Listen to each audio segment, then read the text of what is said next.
Assalamualaikum warahmatullahi wabarakatuh. Alhamdulillahi rabbil alamin. Wassalatu wassalamu ala asyrafil anbiya'i wal mursalin Sayyidina Muhammadin wa ala alihi wa sahbihi ajma'in, amma ba'du. Saudara-saudara sekalian, dunia atau bumi ini terus berputar sesuai dengan perjalanan waktu yang ditetapkan oleh Allah Subhanahu wa taala. Dari masa ke masa, dari abad ke abad, dari tahun ke tahun. Dan tak terasa kita saat ini berada di mana waktu berputar dengan cepatnya. Dan inilah yang membuat kita harus berjaga-jaga atau waspada, jangan sampai waktu tersebut yang sangat cepat itu berlalu dengan sia-sia.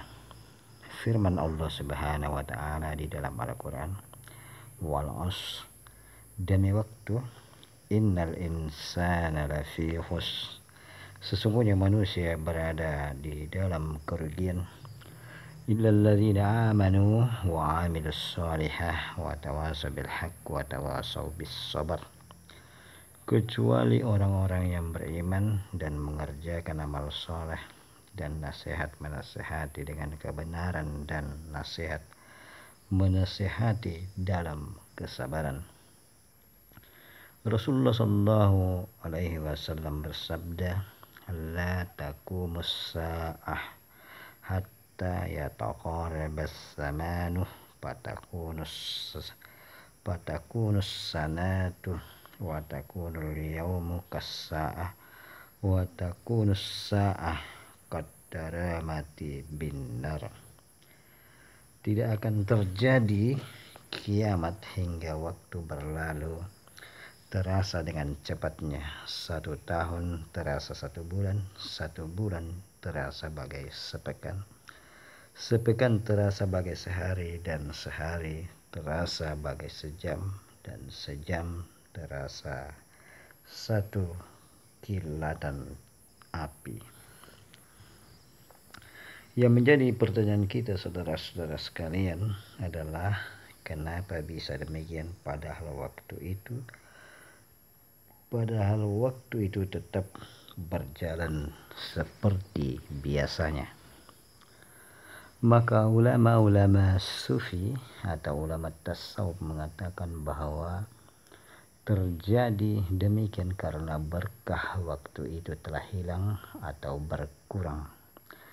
Dan berkah waktu atau masa itu hilang disebabkan karena dalam setiap detik, menit, dan jam sudah sangat jarang orang yang berzikir atau mengingat Allah Subhanahu wa taala.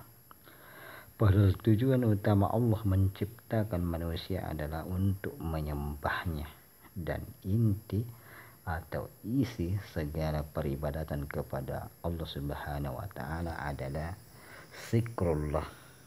Tidak ada amalan ibadah yang diterima oleh Allah Subhanahu wa taala melainkan di dalamnya ada zikir. Dan apapun yang dikerjakan oleh kita manusia, tetapi semuanya disertai dengan zikrullah, maka semuanya bernilai ibadah. Firman Allah Subhanahu wa taala di dalam Al-Quran, Faskuruni askurkum, maka ingatlah kalian kepadaku, niscaya aku ingat juga kepada kalian. Aisyah radhiyallahu anha berkata, kana Rasulullah sallallahu alaihi wasallam yaskurullaha ala kulli ahyani, bahwasanya Rasulullah sallallahu alaihi wasallam berzikir kepada Allah di setiap waktunya. Seorang ulama tasawuf yakni Syekh Ibnu At-Taillah berkata, ma min nafsin tubdihi illa walahu qadarun, tiada satu napas yang terlepas darimu, melainkan di situ ada takdir atau aturan Allah fika yumdihi yang berlaku terhadapmu. Selanjutnya ulama tasawuf berkata, at-tariku ilallahi biadadi an-nahfasil halaik, perjalanan kepada Allah sebanyak napas makhluk. Karena demikian pentingnya berzikir kepada Allah, maka setiap detik dari perjalanan waktu atau setiap hembusan napas yang kita keluarkan harus mengingatkan kita kepada Allah Subhanahu wa taala. Dan ulama-ulama tasawuf juga berkata, untuk mengetahui tingkatan takwa atau iman seseorang, maka dapat diketahui seberapa banyak dia berzikir kepada Allah. Dan manusia yang paling kuat zikirnya adalah para nabi dan rasul serta para wali dan ulama. Karena kuatnya zikir mereka, maka diberikan kepada mereka ilmu ma'rifatullah, ilmu mengenal Allah Subhanahu wa taala. Dan salah satu tanda-tanda mendekati hari kiamat adalah berkurangnya orang yang bermakrifat kepada Allah. Rasulullah sallallahu alaihi wasallam bersabda, la taqumus sa'ah hatta yuqbadal ilmu. Tidak akan terjadi kiamat hingga hilangnya ilmu. Maksudnya adalah ilmu ma'rifatullah. Allah la yuqbidul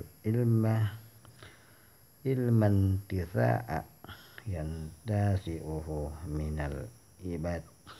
Sesungguhnya Allah Subhanahu wa taala tidak mencabut ilmu dengan mencabut ilmu dari manusia, walakin yakbidul ilma biqabdil ulama. Akan tetapi Allah mencabut ilmu ma'rifatullah dengan mewafatkan ulama. Lalu bagaimana kita menyikapi perputaran waktu yang terasa cepat ini, saudara-saudara sekalian? Maka ulama tasawuf memberikan tuntunan kepada kita, yaitu memperbanyak menyebut nama Allah Subhanahu wa taala. Sebagaimana firman Allah dalam hadis qudsi, "Idza lam tara faskuru asma." Apabila engkau tidak dapat melihatku, maka sebutlah namaku. Fa inni la atruku asma'i, maka sesungguhnya aku tidak berpisah dengan namaku. Dengan kita banyak menyebut nama Allah, maka dengan sendirinya secara perlahan-lahan zikir kepada Allah akan tertanam di dalam hati kita. Dan seutama-utama kalimat zikir yaitu la ilaha illallah.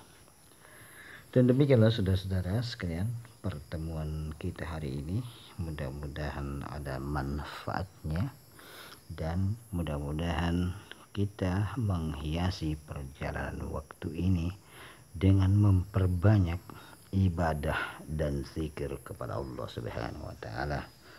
Wabillahi taufiq wal hidayah. Wassalamualaikum warahmatullahi wabarakatuh.